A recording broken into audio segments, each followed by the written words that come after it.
예, 안녕하세요. 저희는 화성시 최적 시내버스 노선 제시 프로젝트에 참여한 박진형, 이성민입니다. 예, 저희는 이번 프로젝트를 참여하면서 어떤 식으로 데이터를 분석하고 어떤 접근 방법으로 프로젝트를 진행했는지 설명드릴까 합니다. 말씀드릴 순서에 대해서 말씀드리겠습니다. 과제 브리핑과 진행 순서, 그리고 현황 파악, 접근 방법, 결론 순서대로 이야기를 진행해 보려고 합니다. 우선 과제 브리핑과 진행 순서에 대한 이야기입니다. 현재 화성시는 동탄과 병정 등의 신도시 입주로 2018년 한 해 동안 인구가 가장 많이 증가한 지자체라고 하고요. 그래서 교통 문제가 심각한 실정입니다. 이에 따라서 화성시에서는 교통대책 TF팀을 구성해서 실효성 있는 정책 마련을 통해 교통난 해소에 기여하기 위해 노력 중이라고 하고요. 이번 과제를 통해서 시내버스 노선에 대한 개선안을 제시해 볼까 합니다. 이어서 저희가 어떤 식으로 프로젝트를 진행했는지 간략하게 설명을 드리자면요. 먼저 프로젝트 취지를 인지하고 그다음에 현황 문제점에 대해서 파악한 다음에 접근 방법에 대해서 토론을 하고 결론을 내서 대안을 제시하는 순서로 진행하였습니다. 그 다음으로는 현황 파악인데요. 우선 저희가 프로젝트를 진행하기에 앞서서 문제 해결 접근법에 대해서 브레인스토밍을 한 내용입니다. 여기서 보시는 바와 같이 현 버스 노선의 정체 구간 그리고 가밀집 구역에 대한 파악이 있었고요.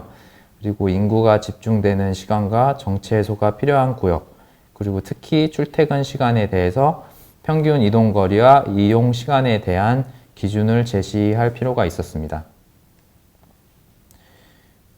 그리고 마찬가지로 현재 운영 중인 버스 노선 아이디의 이용 현황과 그리고 화성시의 지역 정보를 시각화하는 것도 필요했습니다.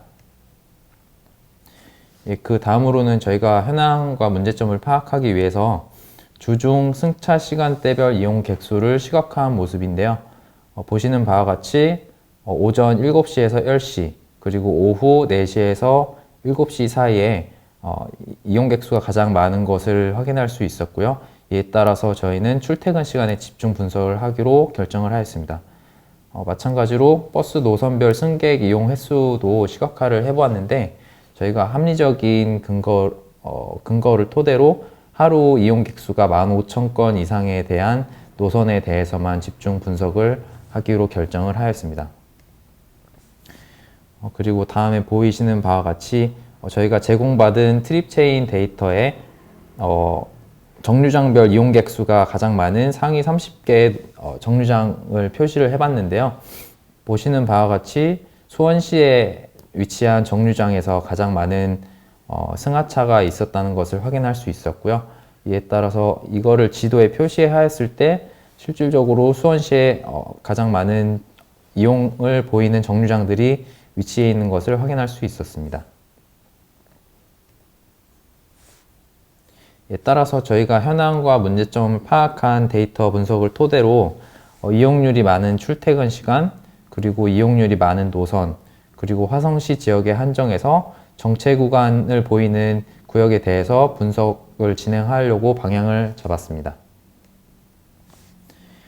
그 다음으로는 저희가 제공받은 트립체인 데이터에서 총 통행거리, 총 탑승 시간, 총 소요 시간의 이 데이터들이 있는 것을 확인하였고요. 따라서 그 데이터들을 활용해서 정류장별 평균 이동 속도에 대한 데이터를 구할 수 있었습니다. 그래서 저희가 예시로 제시한 62-1번에 대한 버스 속도를 계산한 모습인데요. 일단 62-1번의 정류장을 순서대로 쭉 나열한 다음에 승차 구역과 하차 구역에 대해서 표시를 할 수 있었고, 그 사이의 데이터를 저희가 계산한 그 평균 속도 데이터로 채워 넣었을 때 이렇게 정류장별로 평균 속도를 도출할 수 있었습니다. 그래서 저희가 계산한 그 평균 속도를 기준으로 정류장을 지날 때 그 버스의 속도를 시각화한 모습인데요. 이 빨간색 선 아래에 있는 구간이 정체 구간, 그리고 초록색 선과 빨간색 선 사이에 있는 구간이 보통 구간, 그리고 초록색 선 위에 있는 구간을 원활 구간으로 이해하시면 될 것 같습니다. 이 속도에 대한 기준은 저희가 경기도 교통정보센터 사이트에서 확인할 수 있었고요. 정체 구간은 15km, 시속 15km 이하고 원활 구간은 시속 30km 이상으로 확인하였습니다. 따라서 저희가 분석 대상으로 삼은 전체 노선에 대해서 평균 속도를 시각화한 모습을 보실 수 있습니다. 이렇게 시각화한 데이터를 바탕으로 저희가 지도 위에 좀 더 알아보기 쉽게 속도별로 색깔을 구분해서 표시를 해봤는데요. 보시는 바와 같이 빨간색 구간은 정체 구간, 노란색 구간은 보통 구간, 초록색 구간은 원활 구간으로 이해하시면 될 것 같습니다. 그리고 보시는 바와 같이 이 노선 중에서도 대부분의 데이터가 수원시에 쏠려 있는 것을 확인하실 수 있을 것 같습니다. 따라서 저희는 화성시 지역에 한정해서 분석을 진행하기로 결정을 하였기 때문에 여기 보이시는 이 노란색 테두리 안에 있는 구역에 대해서만, 이 구역 안에 있는 정체 구간에 대해서만 분석을 진행하기로 결정하였고요. 그리고 저희가 분석 대상 구역의 타당성을 확보하기 위해서 출근 시간 버스의 승차와 하차가 가장 많은 지역을 시각화한 모습인데요. 이렇게 빨간색으로 표시되어 있는 부분과 같이 승차와 하차가 가장 많이 이루어진 구역이 진한 점선으로 표시되어 있는 것을 확인할 수 있는데, 실질적으로 이게 저희가 구역 대상으로 삼은 이 정체 구간의 구간과 일치하고 있음을 확인할 수 있었습니다. 네, 3장 접근 방법입니다. 우선 이 3장에 들어가기 앞서서 앞에서 말씀드린 이 출근 버스 승차 인원이 많은 구역은 37661번 버스 정류장이었고, 출근 버스 하차 인원이 많은 정류장은 37954번 정류장으로 이 두 정류장 사이의 구간을 저희가 집중 대상으로 선정하였습니다. 네, 앞서 말씀드린 그 분석 대상 구간은 저희가 확인 결과 과밀집 구역임을 확인했고요. 그래서 활용할 수 있는 토지가 제한적이기에 도로 인프라 개선에 어려움이 있을 것이라고 판단하였습니다. 그래서 제한적인 도로 상황에서 버스 대수 증가는 교통 체증을 의미한다고 생각하였고, 버스의 도로 체류 시간이 길어질수록 교통 체증이 증가한다고 판단했습니다. 따라서 저희는 버스의 도로 체류 시간을 감소시키는 해결책을 제시하며 현재 운영 중인 노선의 정차 정류장을 미정차 정류장으로 변경하여 급행 노선을 도입했습니다. 즉, 이 말은 저희가 이제 현재 정차 중인 정류장을 미정차 정류장으로 바꿔서 버스가 운행되는 시간을 감소시키기 위해서 이렇게 해결책으로 제시를 해보았습니다. 다음으로는 분석 대상 구간인 3776번 또는 37954번 정류장을 지나는 버스 노선에 대한 분석을 진행하였는데요. 다음과 같이 알고리즘을 작성했는데, 이 버스 스테이션 넘버라는 파일은 저희가 그 현재 운영 중인 버스 노선에 대한 정보를 인터넷에서 따로 아까 보여드렸던 속도를 계산할 때 사용되었던 그 정류장 번호의 정보를 따와서 직접 만들었고요. 그래서 이 데이터를 바탕으로 다음과 같이 SameStation이라는 함수를 만들었습니다. 이 SameStation을 이용하여 출발 정류장, 도착 정류장을 입력을 하면은 아래와 같이 현재 입력한 버스 정류장을 지나는 버스 노선들이 나옵니다. 이 버스 노선들은 다음과 같이 92-1번, 13-5번, 99번, 720-3번이 있었습니다. 그리고 여기 보이시는 36670번이 차고지이고, 이제 이 순서대로 버스 노선이 운행되는 것입니다.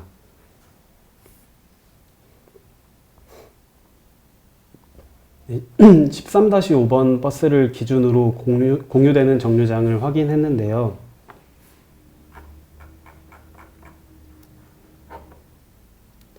다음과 같은 함수를 이용해서 저희가 13-5번을 기준으로 선정하였고, 이 값을 출력하면은 이렇게 13-5번과 92-1번이 공유되는 정류장이 나옵니다. 공유되는 정류장이라면 겹치는 정류장을 의미하는데요. 이렇게 13-5번과 92-1번은 36670, 36676 등 정류장을 공유하고 있으며 13-5번과 99번은 이렇게 4212, 4018 등의 정류장을 공유하는 것을 확인할 수 있습니다.